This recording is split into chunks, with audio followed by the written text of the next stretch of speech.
Item Number: SCP-010. Object Class: Safe. Special Containment Procedures: the objects comprising SCP-010 are to be kept in numbered locked boxes at Site-19.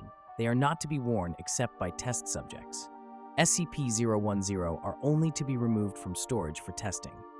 Description: SCP-010 consists of a series of 6 apparently identical cast iron collars with numbered metal tags and 1 remote control. The control is SCP-010-1. The collars are SCP-010-2 through 010-7. The collars contain intricate electronic components and are powered by small 5 mm diameter, 2 mm thick, 100-volt batteries. These batteries are rechargeable. The remote is a heavy black box resembling an old-style handheld radio transmitter's receiver, with a primitive blue-white cathode ray screen and a series of more than 100 unlabeled buttons, as well as a frequency tuner. Through trial and error, the frequencies of all 6 currently found collars have been discovered. A label in Russian is stamped into the metal along with a logo consisting of workers building a pyramid. No official Russian corporation or government agency uses this logo or matches the words stamped into the metal. Placing the collar around the neck of a person and securing it allows one to control their every movement with the remote. It is also capable of producing an adrenal response and activating or deactivating the sympathetic nervous system. The most abnormal feature of the collars is the effect they have on the body morphology. They allow the user of the remote to reconfigure the shape of the victim to an extent that is apparently only limited by the knowledge of the programming language of the remote. Addendum 0101. History: SCP-010 was discovered in the basement of a lone man in the Midwestern United States after a local disappearance was connected to him. When the police raided the man's house, they found SCP-010 as well as several dead bodies. One of the bodies was identified to be the man.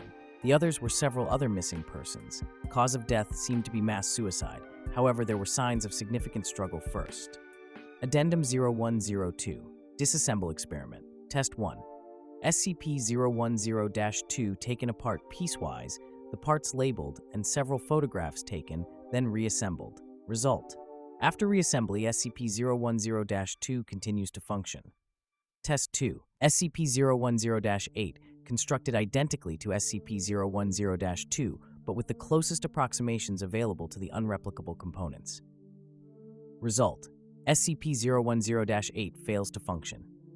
Test 3. Unreplicable components from SCP-010-2 placed into proper locations on SCP-010-8. Result: SCP-010-2 ceases functioning with removal of components.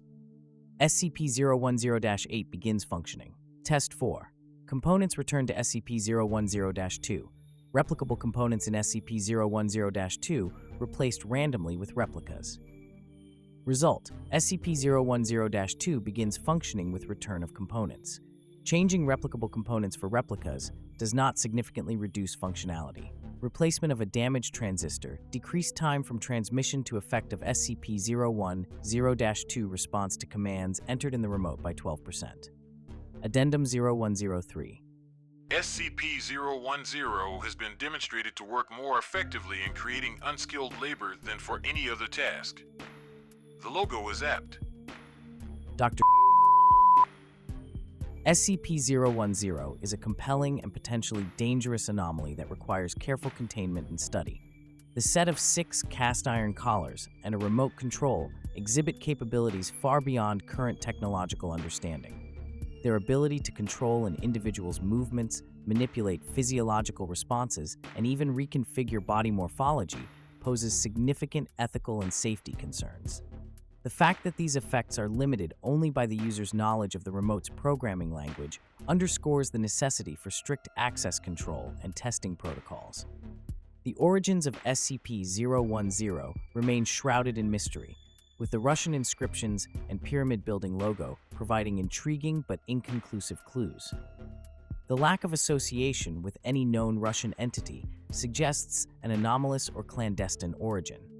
The discovery of SCP-010 amid signs of struggle and mass suicide further emphasizes the potential risks associated with these devices. Experimental disassembly and reconstruction have revealed that certain components are irreplaceable and critical for functionality, indicating that the technology may incorporate materials or engineering principles not replicable with current science. This finding highlights the importance of preserving the original devices intact and suggests avenues for future research into their composition and operation. As noted by Dr. Sensor, this SCP-010 demonstrates heightened efficacy in directing unskilled labor, which, while seemingly practical, raises profound ethical questions about autonomy and free will. The Foundation must continue to enforce rigorous containment procedures, limiting access to authorized personnel and ensuring that the collars are only used under controlled testing conditions. Ongoing research is essential to fully understand the mechanisms at play and to mitigate any potential threats posed by SCP-010. By maintaining strict oversight, the Foundation upholds its commitment to secure, contain, and protect against anomalies that could endanger humanity. Thank you for taking the time to listen. I appreciate it greatly. If you like SCP content, then please consider liking and subscribing.